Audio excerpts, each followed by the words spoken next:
بسم اللہ الرحمن الرحیم۔ السلام علیکم۔ کراچی کے ایک نجی اسکول میں خواتین کے واش روم میں خفیہ کیمروں کا انکشاف ہوا۔ متعدد خواتین نے جب محکمہ تعلیم کو شکایت کی تو اس پر محکمہ تعلیم نے ایک کمیٹی تشکیل دی اور جس کمیٹی نے اس اسکول پر چھاپہ مار کر وہاں سے جو خفیہ کیمرے تھے انہیں ریکور کر لیا ہے۔ اس کی تفصیل یہ ہے کہ کراچی کا ایک نجی اسکول ہے، اس میں جو واش روم ہیں خواتین کے، ان میں خفیہ کیمروں کا انکشاف ہوا۔ وہ خواتین جو کہ اس کی متاثرہ تھیں، انہوں نے محکمہ تعلیم سندھ کو شکایات کی، متعدد شکایات کی کہ یہاں پر خفیہ کیمرے نصب ہیں، جس پر کہ جو محکمہ تعلیم ہے انہوں نے ایک کمیٹی تشکیل دے کر اس اسکول پر چھاپہ مارا اور وہاں سے 7 سے 8 کیمروں کو برآمد کر لیا۔ بتایا جاتا ہے کہ یہ کیمرے خواتین کے واش روم میں، اس کے علاوہ مینس کے واش روم میں اور کامن واش روم جو کہ اساتذہ اور بچوں کا ہوتا ہے اس میں بھی کیمرے نصب تھے جو کہ خفیہ تھے۔ بہرحال ایسی یہ جو اس کی متاثرہ خواتین تھیں انہوں نے محکمہ تعلیم سندھ کو اس کی شکایت کی اور وہاں سے یہ 7 سے 8 کیمرے برآمد کیے گئے۔ اب تک کی جو معلومات ہیں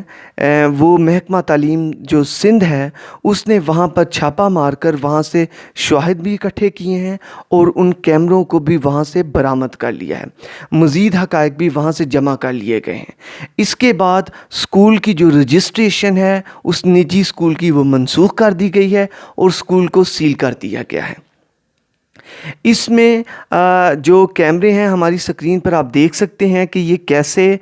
دیواروں میں وہ جو اس کی تھی واش روم کی وہاں پر یہ نصب کیے گئے تھے، اور یہ بعض تو اس میں خواتین کے واش روم میں کہہ رہے ہیں اور بعض کہہ رہے ہیں کہ مینس کے واش روم میں بھی تھا، اور پھر اساتذہ اور بچوں کے واش روم میں بھی۔ عزت تو سب کی سانجھی ہوتی ہے کہ وہ کسی بچے کی بھی ہو یا کسی بڑے کی ہو، تو حیا ہے، وہ کسی کی بھی جب حیا کا دامن چاک ہو تو یہ ایک بہت بڑا جرم کبیح ہے، ایک بہت بڑا کبیح جرم ہے، اور یہ انسانیت کی توہین ہے کہ اس کی حیا اور پاک دامنی کو تار تار کیا جائے۔ اب اس میں دیکھیں کہ انہوں نے کارروائی تو محکمہ سندھ نے کی ہے، اس کے علاوہ اسکول کو بھی سیل کر دیا گیا، رجسٹریشن بھی منسوخ کر دی گئی، لیکن اب دیکھنا یہ ہے کہ یہ یہاں پر نصب کرنے والے کون تھے،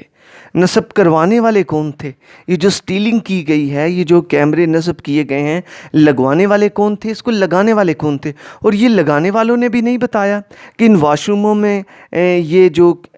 نصب کیے جا رہے ہیں اور یہ آخر ان کا مقصد کیا ہے۔ بتایا جاتا ہے کہ یہ جو اس سے ویڈیوز بنی اور اس سے تصاویر جو ہیں حاصل کی گئیں، تو وہ تصاویر اور ویڈیوز کا بھی پتہ چلا ہے، یہ بتایا جاتا ہے کہ یہ ان سے حاصل کی گئی ہیں۔ تو آگے کی جو معلومات ہے وہ مزید جو تفتیشی ادارے ہیں وہی اس میں دیکھیں گے کہ یہ ان کا مقاصد کیا تھے۔ بہرحال یہ وہاں پر درس گاہوں میں یہ لگنا اور یہ یقیناً ایک بہت بڑا جرم ہے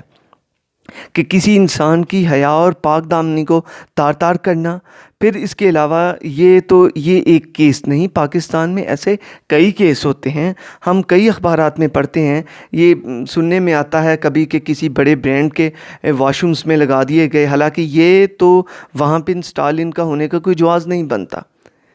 پھر اس کے علاوہ ایسے کئی مسائل ہیں کہ ایسی جو چیزیں ہیں، ہراسمنٹس ہیں، ایسی کسی کو بلیک میلنگ ہے، یہ ہینس قسم کی بلیک میلنگ ہے، یہ دفاتر میں بھی ہوتی ہے، گورنمنٹل آرگنائزیشنز میں بھی ہوتی ہے، بینکس میں بھی ہوتی ہے، تعلیمی درسگاہوں میں یہ دیکھیں۔ اس کے علاوہ اور پتہ نہیں کون کون سے ایسے اور درسگاہیں ہیں جہاں پر یہ ہیں۔ تو یہ آپ دیکھیں کہ جو خواتین ہیں وہ تعلیم حاصل کرتی ہیں، ہائر ایجوکیشن حاصل کرتی ہیں، اور اس کے بعد سب سے یہ جو ڈاکٹری کے بعد یہ جو مقدس پیشہ ہے وہ یہ اساتذہ اکرام کا ہی ہے، جو کہ قوم کے معمار قوم کو پیدا کرتے ہیں، جو ہمارے محسن ہوتے ہیں اور وہ محسنوں کو جنم دیتے ہیں، ان کو وہاں سے یہ روحانی استاد پیدا کرتے ہیں، اور ہم نے ان روحانی استاد کو، ان کی عزتوں کو ایسے تار تار کیا ہے، یہ بہت بڑی ایک میں سمجھتا ہوں ہینس اوفینس ہے یہ چیز کہ کسی کی کہ وہ بیٹیاں جب گھر سے نکلتی ہیں اور انہیں پتہ ہے کہ یہ جو درسگاہیں ہیں یہاں پر ہماری عزتیں محفوظ ہیں، وہ دوسری آرگنائزیشنز ہیں، کئی ادارے ہیں، بینکس ہیں، ہاسپٹلز کی جاب ہیں، اس کے علاوہ جو نجی دفاتر ہیں کئی ہیں، تو ان میں وہ جاب چھوڑ کر ادھر پریفرنس دیتی ہیں، وہ جو ہماری خواتین ہیں، بیٹیاں ہیں، بہنیں ہیں، کہ یہاں پر عزت اور حیا پاک دامنی محفوظ رہے گی۔ تو جب یہاں پر ہی دامن چاک چاک ہونے ہیں، دامن جو حیا کے جو حیا ہے، عفت ہے، وہ تار تار ہوگی تو پھر بیٹیاں محفوظ کہاں پہ ہیں؟ تو یہ دیکھنے والوں کو بھی چاہیے کہ ان باتوں کو اپنے دل پر، ان باتوں کو پہلے اس بات کو رکھنا ہوگا کہ جب یہ محفوظ نہیں ہے تو ہماری بیٹیوں نے بھی انہی اداروں میں جانا ہوتا ہے، تو وہ کیسے مطلب یہ معاملات محفوظ ہوں گے؟ تو اس لیے ان چیزوں کو دیکھنا ہوگا۔ ہمیں کوئی بھی قدم اٹھانے سے پہلے اپنے گھر کی طرف دیکھنا ہے، جو کہ ایک انسانیت کا تقاضا ہے اور پھر ایک مسلمانیت کا بھی تقاضا ہے۔